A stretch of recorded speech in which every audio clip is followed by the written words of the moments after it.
There's no Grand Prix this weekend, but that doesn't mean we can't have a Formula One themed Sunday dinner.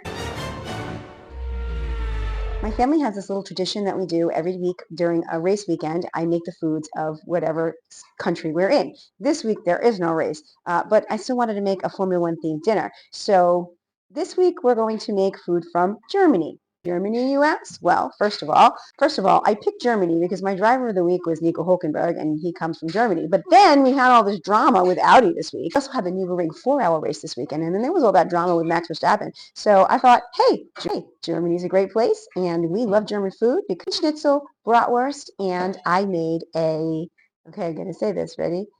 Apfelstreuselkuchen, an apple streusel cake. Here's my cake. It looks so good. I can't wait to cut into it. All right, so the first thing that I'm going to do is pound these thin. Chicken schnitzel or Hatchen schnitzel, Hanchen schnitzel is not that different from making Italian American chicken cutlets. The biggest difference is no seasoning, and I mean, Italians pound their chicken thin too, but I never do it because basically I'm just lazy. So I'm going to pound these. I imagine this is how Zach Brown was feeling last weekend. Poor Oscar better get on the grid this week. That's all I'm saying. I mean, how Max was feeling too after the Nürburgring this weekend when his title was taken away from him because of using too many tires. So this part is pretty simple to me, not too different from what I normally do. Flour, egg, breadcrumbs. Usually season the breadcrumbs a lot. So let's talk about Audi, huh?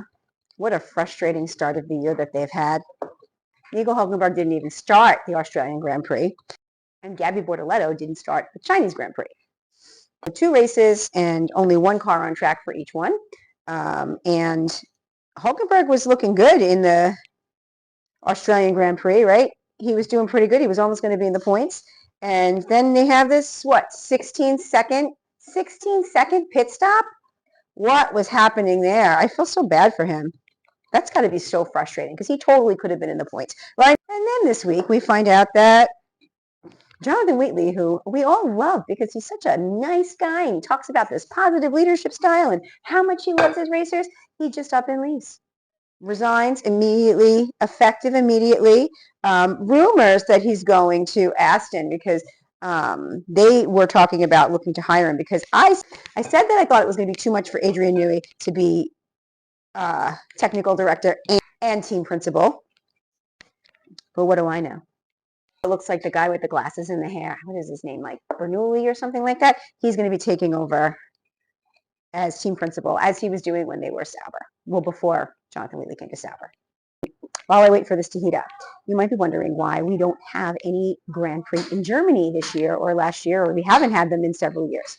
Germany has such a long history in the motor industry, particularly in the area of engineering. You would think, hey, they would have Grand Prix there. And they did for a very, very long time. For most of Formula One history, there was a Grand Prix in Germany right up until 2019.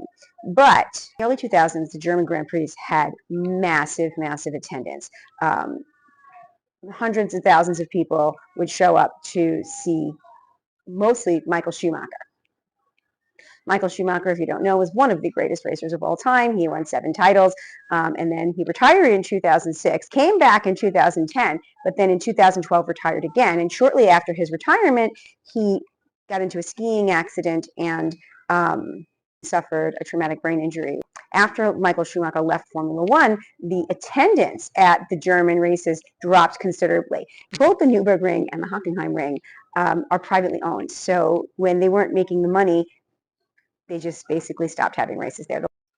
Definitely not authentic German brats, and I'm cooking them in beer. One for frying things, but these do look really nice. These nice pretzel rolls at Lidl. A little lemon. And there's our German dinner. All right, so there's the layer of cake on the bottom, then the apples, and the crumbs on top. I'm excited. Leah, what did you think of the German dinner?